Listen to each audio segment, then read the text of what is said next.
seita que virou tragédia no Brasil, a Igreja Universal Pedra do Reino. Vamos lá. No século XIX, uma estranha seita tomava conta do sertão pernambucano. Tem outra que também tá tomando conta do sertão pernambucano. Não vou falar. Um grupo de fanáticos acreditavam no retorno de um rei português.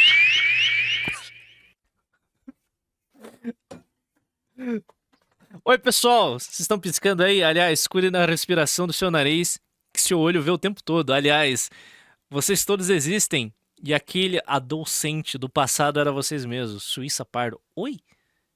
Oi, pessoal. Estão piscando, né? Elias, cuidem a respiração do seu nariz que seu olho viu o tempo todo. Elias, vocês todos existem e aquele adolescente do passado era vocês mesmo, Suíça Pardo. Morto há 200 anos e que voltaria para livrar a região da miséria. Mas o que ninguém poderia esperar é que essa seita ficaria cada vez mais estranha, a ponto de se converter num dos episódios mais sombrios da história do Brasil, e que é infelizmente pouco conhecido pela historiografia tradicional. E eu não faço a menor ideia do que ele tá falando, por isso que eu tô curioso. No vídeo de hoje, vamos falar sobre o sebastianismo e a seita da Pedra do Reino. O sebastianismo eu sei o que é. Se você ama história, não deixe de conferir agora de livros sem ser do nosso. Entregue suas proximamente e o seu fenômeno da Pedra Bonita, é preciso primeiro entender o que foi o sebastianismo e o seu impacto no Brasil. Dom Sebastião, nascido em 1554, foi um rei extremamente desejado pelo povo português. E based. Isso porque o seu pai morreu antes mesmo dele nascer e o seu avô estava muito velho e sem qualquer outro descendente.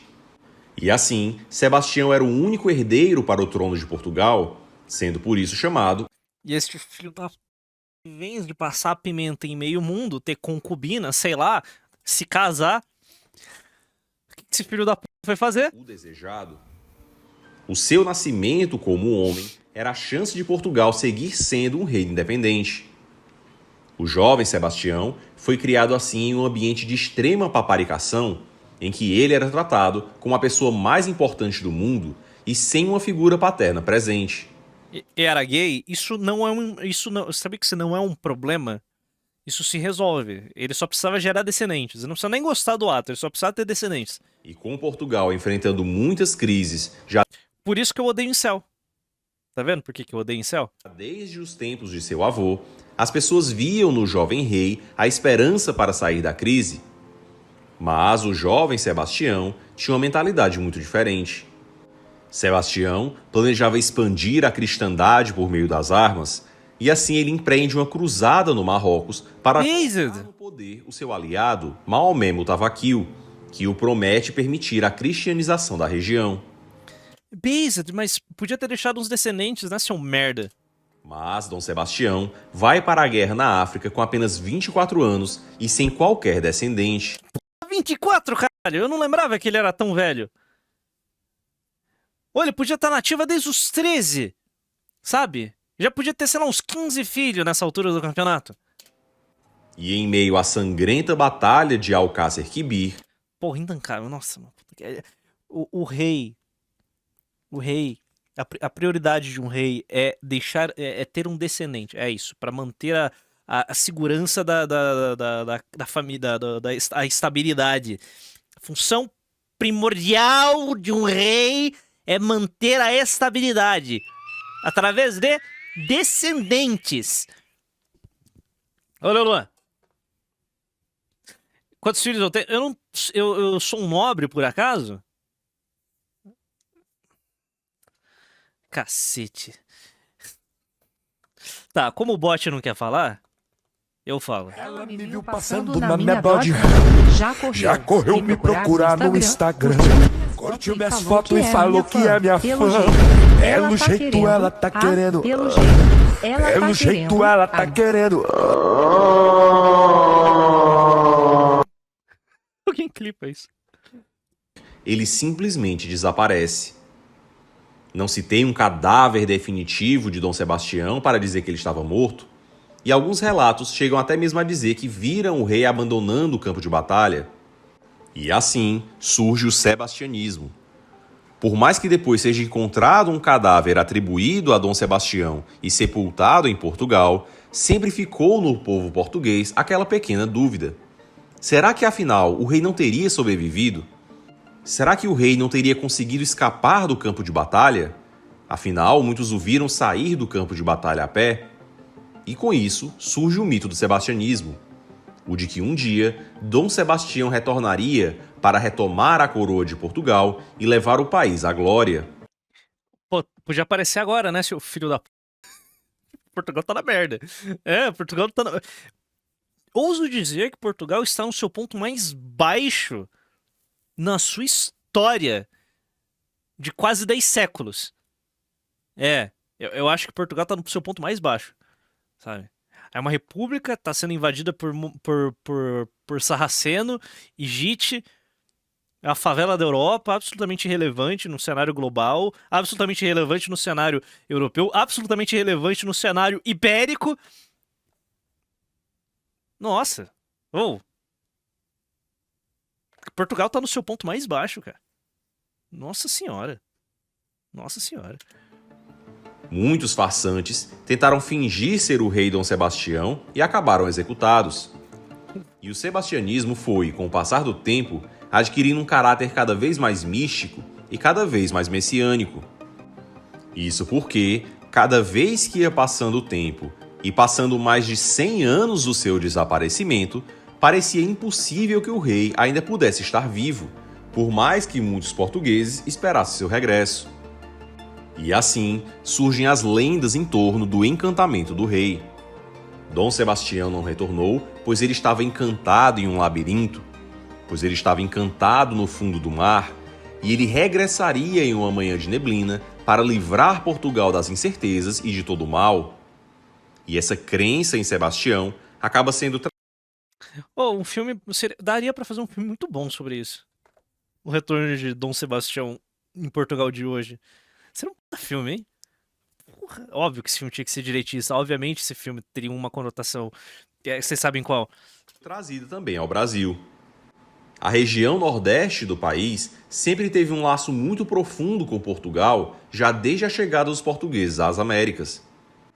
E no Brasil, não demorariam para surgir entre o povo, e também no cordel, ideias sobre o sebastianismo. E é aí que chegamos ao desastre da Pedra do Reino. A história da tragédia da Pedra do Reino começa no interior do Pernambuco no século XIX, nas proximidades do atual município de São José do Belmonte. O Nordeste do Brasil, em 1836, vivia uma terrível seca que desolava toda a região.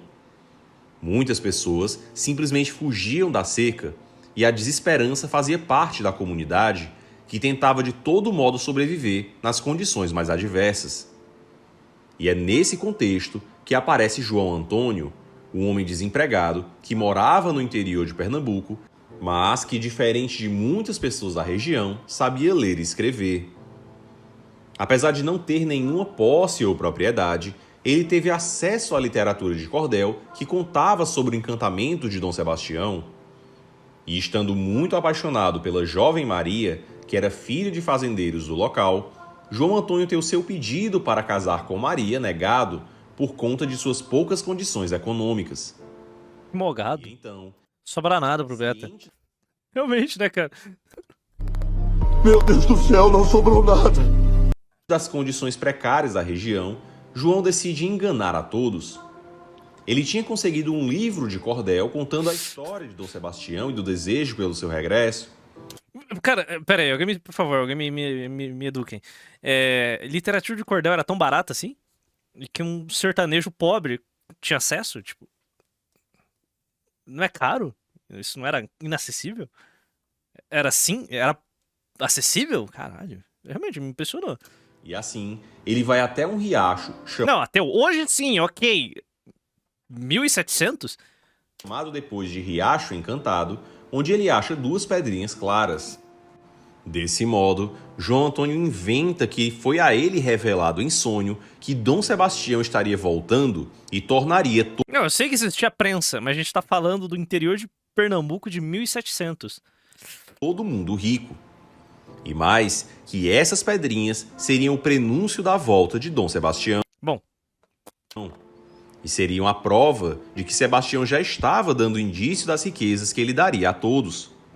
E mais, que ele, João Antônio, seria justamente o profeta de Dom Sebastião. Usando sua persuasão, ele convence os pais de Maria a permitir que ela se case com ele e passa a sair pelas ruas da cidade, reunindo pessoas para aderirem à seita do regresso de Dom Sebastião.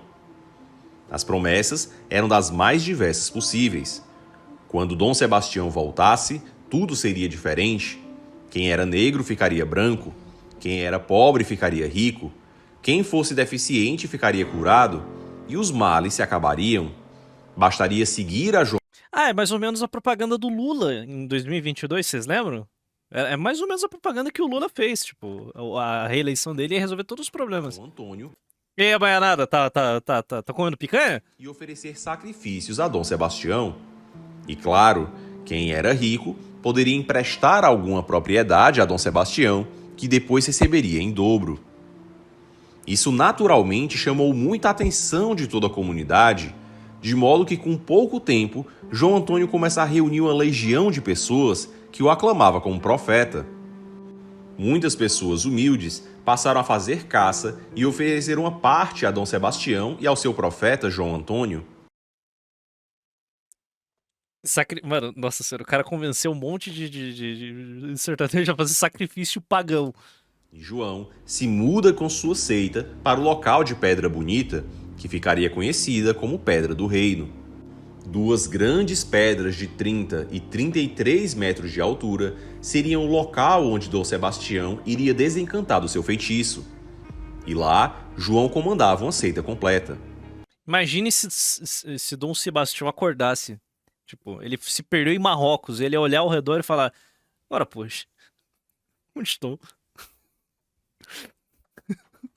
Você atravessou o Atlântico, meu nome. Você se perdeu pra caralho.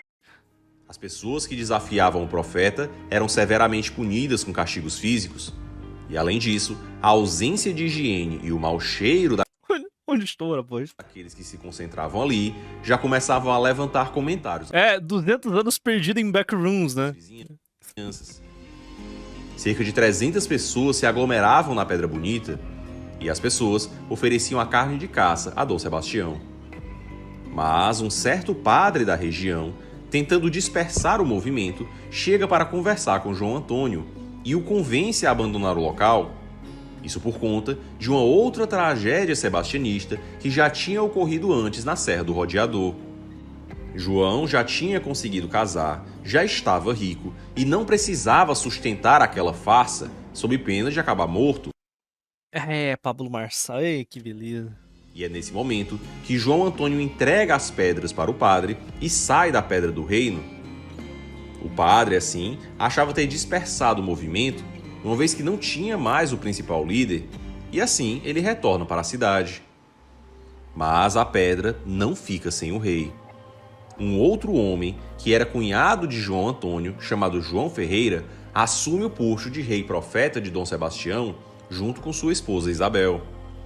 E Ferreira era completamente diferente de João Antônio. Ele diz a todos que Antônio desapareceu pois ele foi ao Ceará buscar mais gente para a seita. Que filho da puta, mano. Ô, velho. Marçal Cor, mano.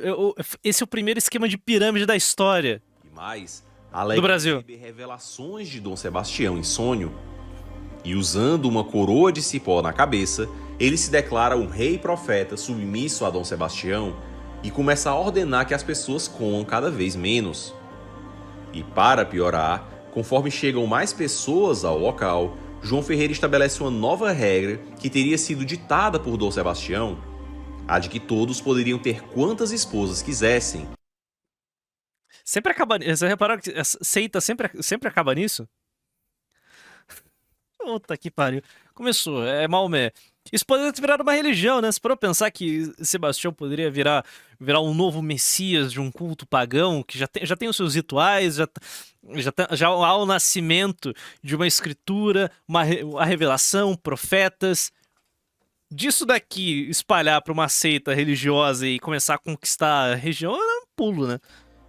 Eu não sei onde deu merda. Desde que a primeira noite fosse com ele. além, claro, de não sim, desde que a primeira noite fosse com ele.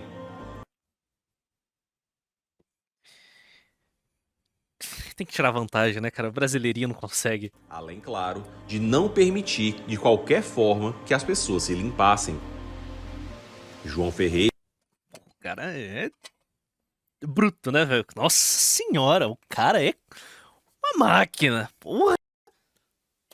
Ainda mais que João Antônio, incentivava que as pessoas consumissem uma bebida feita à base de jurema, com altas concentrações de manacá, álcool e até ópio, o que dava um efeito alucinógeno.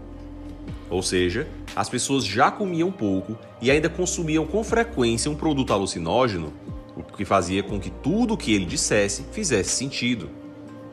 As pessoas levavam caça, cachorros, pássaros mortos e todo tipo de oferenda para a Pedra do Reino, de onde Sebastião iria desencantar. Mas o feitiço não era retirado. E então, João Ferreira, como profeta, recebe a revelação de que Dom Sebastião teria dito a ele que só voltaria quando as duas pedras estivessem completamente vermelhas de sangue.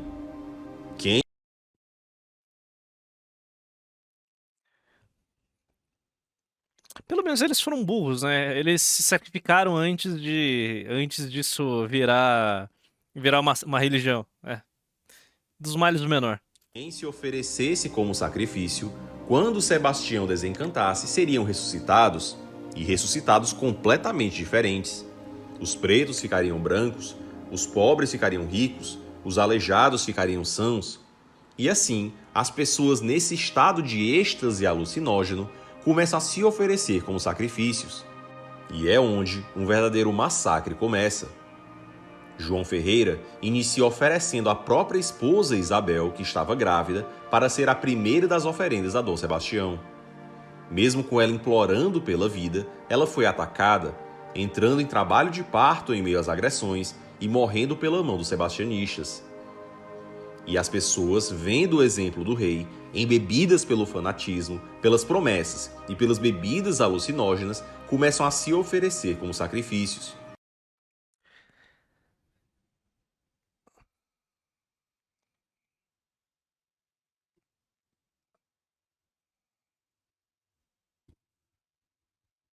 Seita é isso, né? É isso. Seita sempre acaba desse jeito. Impressionante, né, cara? É impressionante como sempre acaba nisso. E os relatos da época são terríveis. Muitas mães ofereciam os próprios filhos antes de se oferecessem, acreditando realmente que Dom Sebastião voltaria e ressuscitaria a todos. Alguns avós morriam pulando de penhasco com os netos nos braços. Mas, como era difícil tingir as duas pedras de 30 metros de vermelho, com o tempo os voluntários foram acabando e as pessoas começaram a ser perseguidas contra a sua vontade para serem sacrificadas. Uma moça da cidade de Conceição chegou à Pedra Bonita um dia antes e, ao se deparar com aquela mortandade, tentou fugir, mas foi logo capturada pelos habitantes e também teve a vida ceifada.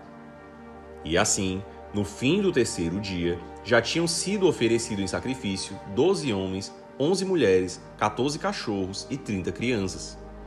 E os corpos se decompondo no local eram colocados todos ao redor da Pedra do Reino. Mas, mesmo com todo o sangue que era colocado nas pedras, Sebastião não desencantava.